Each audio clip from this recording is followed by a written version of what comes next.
Hi guys, my name is Adeline Drummond, if you don't remember me. And this week I decided to do my book presentation on the book So You Want to Be President. It is by Judith St. George and David Small. I really liked this book. Whenever I was trying to determine what category it would go in, I was stuck between historical nonfiction and informational nonfiction.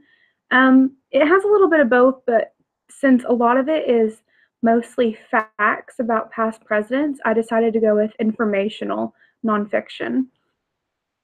This book is really interesting, and I think that it would do really well with children. I mean, normally I don't like learning about history, but this book was really interesting for me, and I think it would be really interesting for children to learn about presidents as well.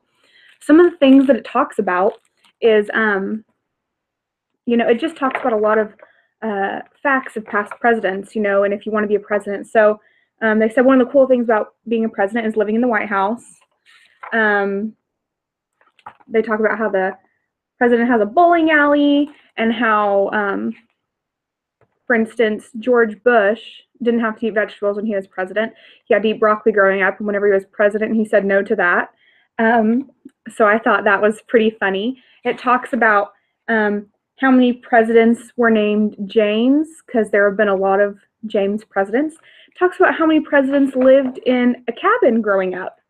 Some of the other things it talks about is how, the smallest president, the heaviest president, the tallest president, the youngest president. It also talks about vice presidents, and that's how that's another route to the White House. It talks about how most any job can lead to the White House. You can be a lawyer, a teacher, a doctor. They said, most occupations can lead there. There isn't a specific one.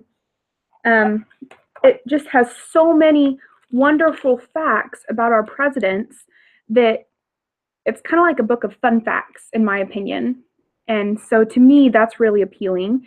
And I think it'd be really appealing to children as well. I think that this book could be for ages maybe 5 to 9, about that age, so where they're old enough to understand, what a president is and how all that works, and old enough to comprehend the material as well. The pictures in the book are wonderful.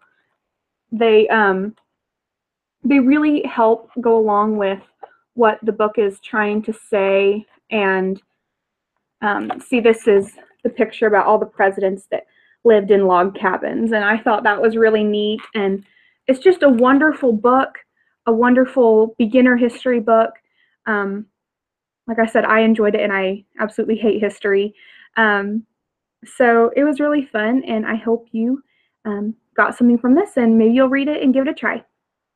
Thanks, guys.